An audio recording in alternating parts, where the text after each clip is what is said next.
Ito yung ano sa item, ayan oh. Ito yung telescopic, ayan, papunta doon.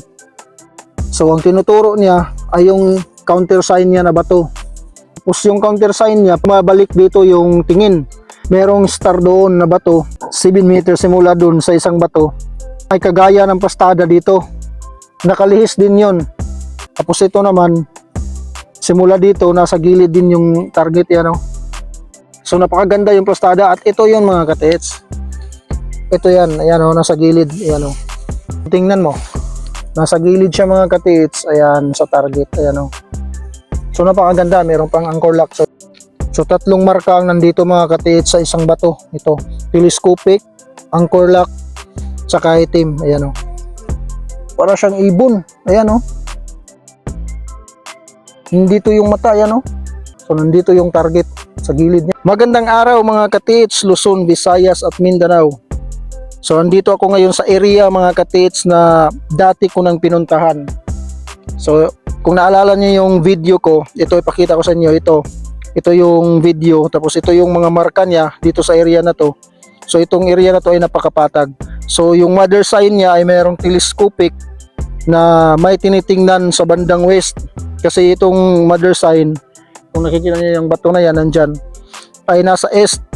Kapag haharap ka dito sa araw, siya ay nasa east. So meron siyang tinitingnan dito sa bandang west.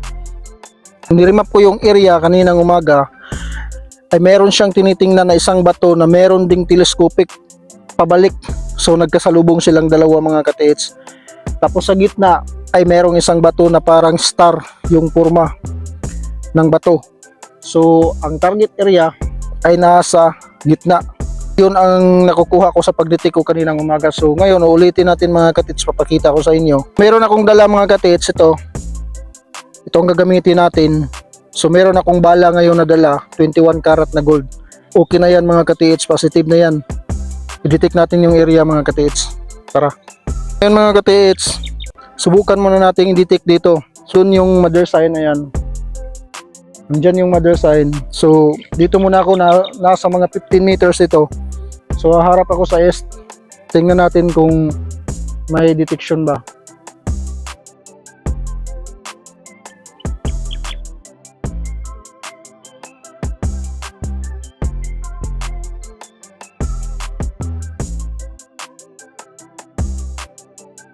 So ayan mga katits, oh. Umikot siya. So ang tinuturo niya yung nasa gitna dyan. So yun, nandun yung mother sign, ayun, at saka yung counter sign niya na isang bato nandun sa unahan. Papakita ko yan sa inyo ngayon mga katits. Ayan, nakuha na natin yung east. Umikot siya dyan. So dun tayo mag-detect mga katits, dun malapit sa mother sign. Ito, nagtaka ako dito mga katits, oh. Ito, nag-loose back itong area na to. Ayan. Ito. Sabi ng kasama ko kaninang umaga, baka breather daw ito. Kasi dito kasing banda, malakas ang signal. Ayan o. Tingnan natin mga katits ha. Ulitin natin dito. Ayan.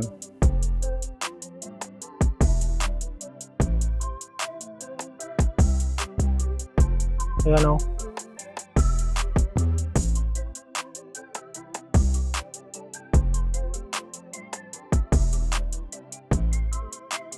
So tinutumbok talaga niya itong area, itong nasa gitna mga katits. So doon tayo malapit. So ito mga katits, nasa mga 4 meters ito simula dyan sa yan, other side na yan. Bukan natin.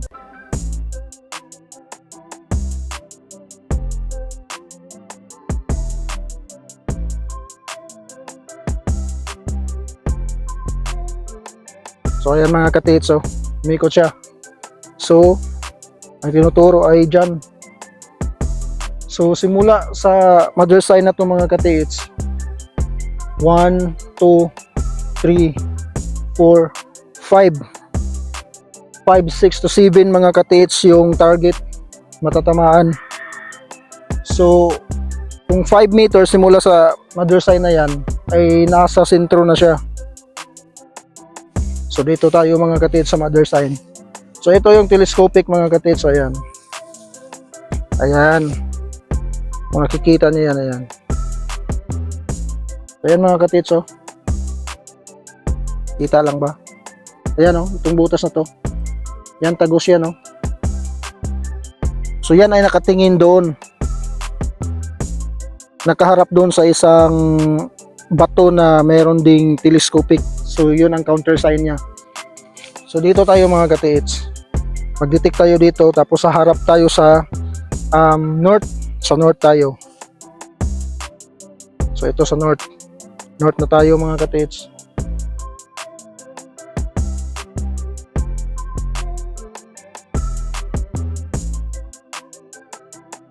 Ayan. So umiikot siya mga katits. Yang area na yan ang tinutumbok ko. Ayan. Yang may damo. Ayan. Ngayon mga katits, sa west tayo haharap. Sa west.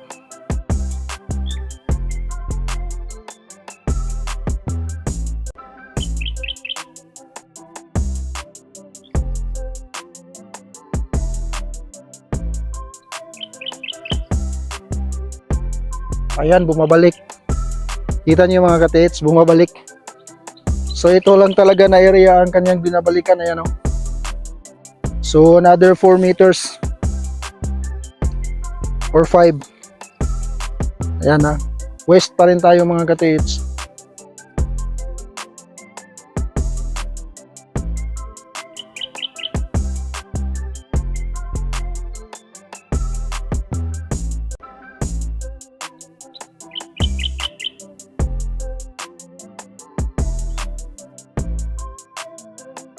Ayan.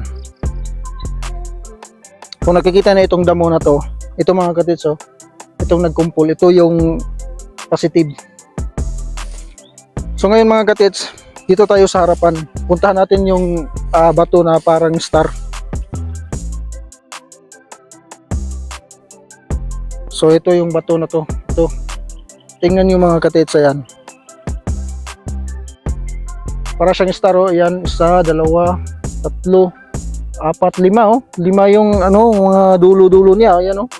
Tapos meron siyang parang letter C dito, enter sign, ayan, oh.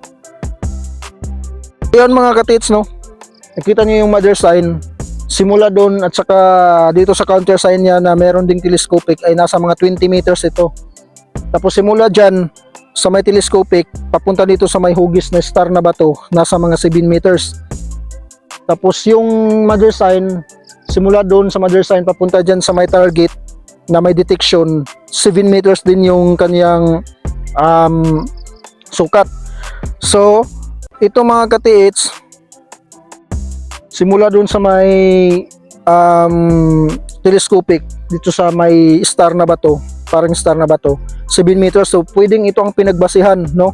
Pwedeng ito ang pinagbasihan sa target doon kasi pareho ang kaniyang sukat, 77 meters.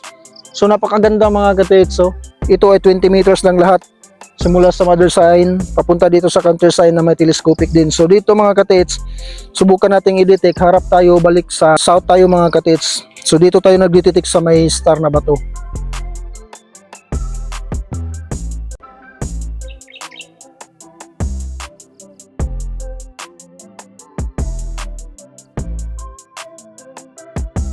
So ayan mga katiits, hindi siya umikot. So magtaka ka mga katiits, dahil kapag lumagpas ako doon sa target area, simula doon sa mother sign, nasa mga 7 meters lang yun. Kapag nandito na ako sa west mga katiits, mahirap siya bumalik doon sa area na yun. So ang area na to ay hindi na disturb mga katiits. So ibig sabihin, yung area na doon mga katiits na malakas yung detection niya, yung area na yun ang nagalaw. So merong singaw doon banda mga katiits, may singaw. So malakas doon. Dito mahihirapan ka sa west at saka dito sa bandang north. Pero bandang west na ito lahat, nasa mga itong distansya simula sa star na bato mga katiits papunta doon sa target ay nasa mga 10 meters dito. So mahirap na siyang bumalik doon dahil ang area na to ay hindi nagalaw mga katiits. So yung area doon sa may east, doon ang nagalaw. kaya malakas yung kaniyang signal. So yan ang bantayanan mga katits, no? At malaman mo kung nagalaw yung area kapag makasagap ka ng malakas na signal. Tapos pag doon ka naman sa kabila, example, nasa east ka, tapos malakas yung detection niya, meron siyang big sight, meron siyang target na tinuturo, tapos pag punta mo dito sa west ay mahirap na siyang bumalik, meron siyang masasagap na signal pero mahina. So ibig sabihin mga katiits, nandun yung target, nandun yung area na nagalaw. So dito banda sa west ay hindi nagalaw. So nandun yung breather niya mga katiits, so nandun yung pasingawan niya. So ibig sabihin ang target ay nandun, no? So ayan mga katiits, ulitin natin ulit sa north tayo o sa south. Yan, subukan natin ulit.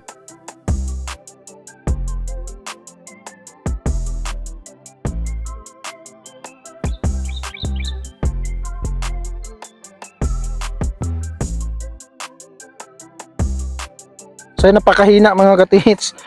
So simula dyan sa may star na bato, magsukat tayo kahit na mga 7 meters. Ayan. So ito 7 meters to ito mga katiits. So dito tayo haharap sa south pa rin.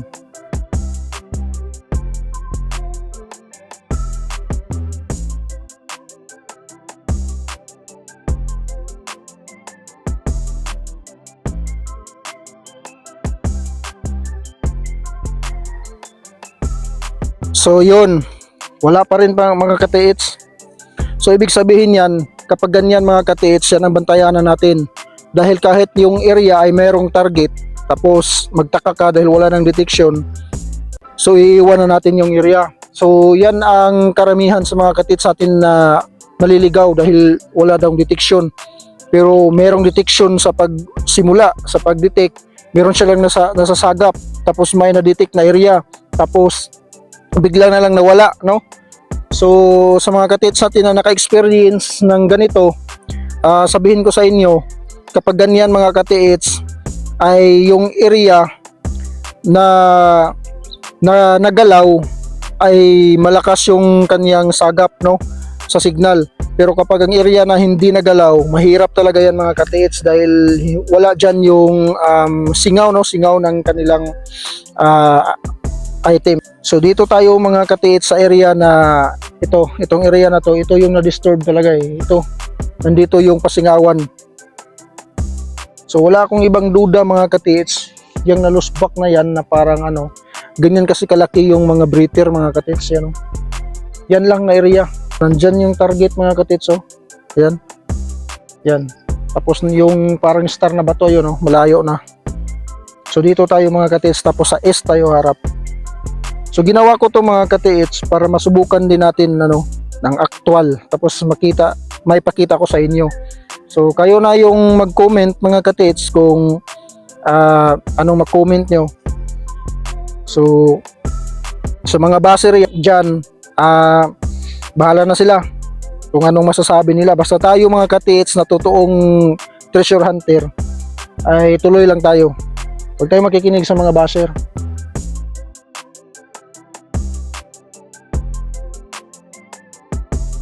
So ayan mga katiits, so umiikot siya. So tingnan nyo, so yan ang sinasabi ko, dapat yung malaman yung area na disturb at saka area na hindi na galaw. So magtaka ka kapag nandito ka na sa area na to, dito sa area na to, malakas yung signal niya. So nakita nyo naman, kanina doon tayo walang signal, so dito meron, malakas na. So ayan, tuloy pa rin natin mga katiits, est pa rin ito. Ayan ang bilis lang gumalaw agad ayan ayan okay mga katiits, di ba? So ngayon unti-unti tayong lalapit sa area mga katiits, unti-unti tayong lalapit sa target. So north ito mga katiits, yan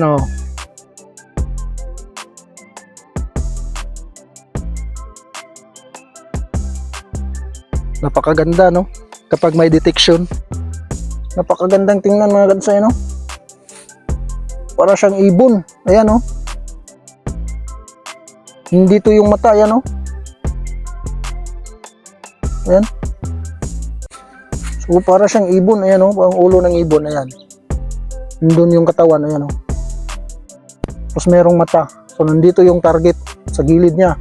So, yung mga katiits, baka nagtaka kayo bakit isa lang yung ginagamit ko. Una sa lahat, nahihirapan ako dahil walang hawak ng cellphone. So, ang ginawa ko, ay kinuha ko lang yung kaniyang angle, no? Yung detection niya, tapos yung angle niya, kung saan babalik. So, meron naman itong isa dito mga katiits, siguro, subukan kong i-video. Lagay ko lang yung cellphone para makita nyo kung saan siya mag-EX. Ayan. So, ayan mga katiits, kita lang. Nandito ako sa sentro. So, dalawa na yung gagamitin natin mga katiits.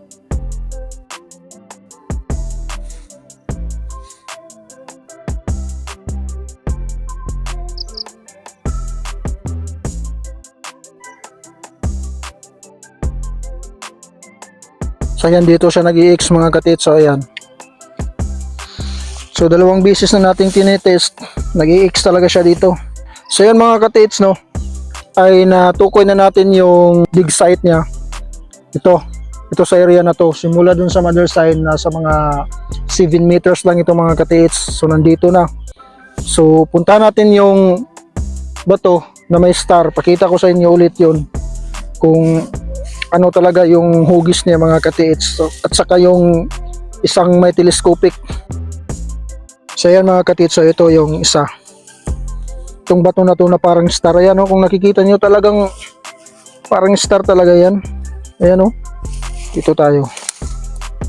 Ayan, no? Isa, dalawa, tatlo, apat, saka 5. Tapos meron siyang parang letter C sa gilid. Ayan, no? Puntahan natin yung isa na may telescopic din mga katiits. Ito. Nandito yung isa mga katiits. Ayan, oh. Ayan.